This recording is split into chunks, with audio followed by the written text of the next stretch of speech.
Good morning, guys. Okay, I think this is day 8 of me fighting with this. I've got the majority of the taper for the point up here started. I've got to finish that up. It's going to be going back to here, thereabouts. You can kind of see my scribe line. And then we've got another curve to do in here. And then that is this whole thing done. And I can move on to the other 2 bits that need to be done. I'm going to get started on that, and you guys can watch along.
You get the general idea.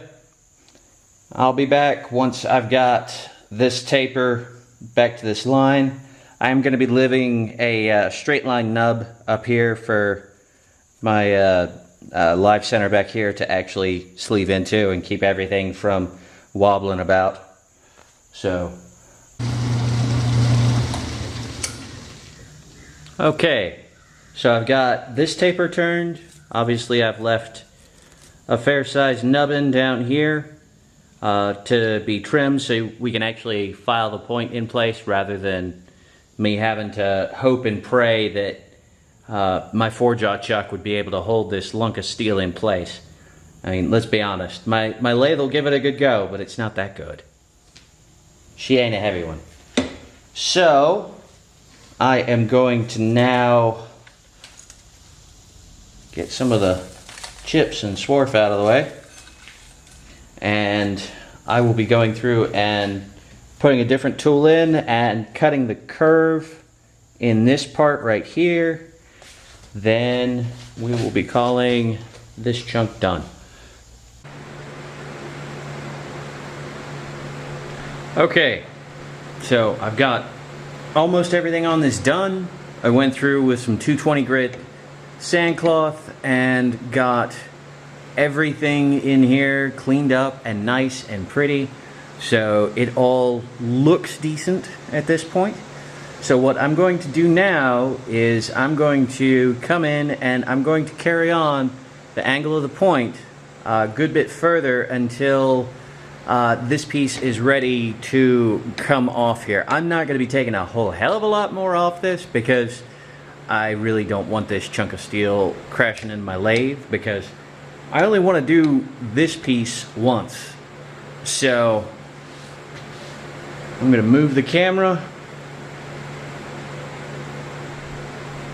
and you guys can watch me sneak in and peck at this while I am running the lathe dead slow.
I've got that down to about 1/8 of an inch. I don't know that I can hope to get that any better before it decides to just twist off and let go.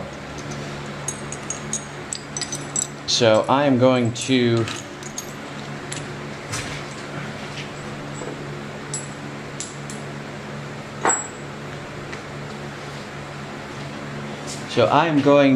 break out my die grinder real quick and get this little bit cleaned up, because there's no way in heck that I'm going to turn the speed up on this, because the last thing I want to do is just have it go whee and fly off into yonder. So I'm going to do that, and this will be done. Okay, it's done. This is what I'm going to be sending off to Mike, and he will do with it as he pleases.